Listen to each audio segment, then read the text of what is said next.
Hello everyone, আসসালামু আলাইকুম।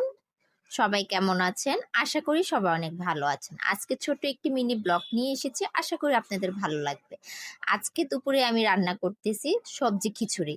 এখানে আমি যথারীতি সব ধরনের মশলা অ্যাড করব। আদা, পেঁয়াজ, রসুন দিয়ে দিলাম, দিয়ে আমি সব ধরনের মশলাগুলো এখন অ্যাড করতেছি, যা যা দিতে হয়। ডিটেলসে আমি আর যাচ্ছি না, তো দেখতে থাকুন আমার ব্লগটি। তো এখানে আমি এক এক করে সবকিছু দিচ্ছি। দেওয়া হয়ে গেছে অলরেডি। আমি এখন এই মশলাগুলো ভালো করে একটু কষিয়ে নিব। এখানে একটু পানি অ্যাড করব, করে এই যে আমি কষিয়ে নিলাম। যখন তেলটা ছেড়ে এসেছে, আমি এখন এখানে চাল, ডাল, সবজি সবকিছু আমি ভেজে নিব। একটু ভাজা ভাজা হলে আমি এটা ঢেকে দিব, ভালো করে এটা ভেজে তারপরে আমি পানি অ্যাড করব। তো দেখতেই পাচ্ছেন এখানে আমি চালটা ভালো করে ভাজতেছি, যেন সবগুলো মশলার সাথে চাল ডাল এক হয়ে ভাজা ভাজা হয়।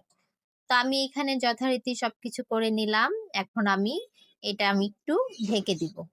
ঢেকে আমি আরেকটু ভেজে নিব। এখানে মোটামুটি 50% ভাজা হয়ে গেছে অলরেডি।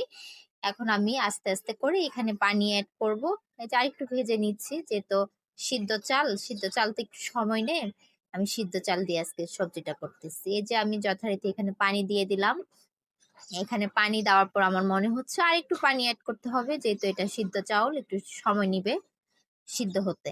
তো আমি এই যে যথারীতি এখানে আমি আরেকটু পানি অ্যাড করে আমি এটা এখন ঢেকে দিব, যেন এটা পুরোপুরি সিদ্ধ হয়ে আসে। এই যে মোটামুটি আমার 80% হয়ে আসছে রান্নাটা।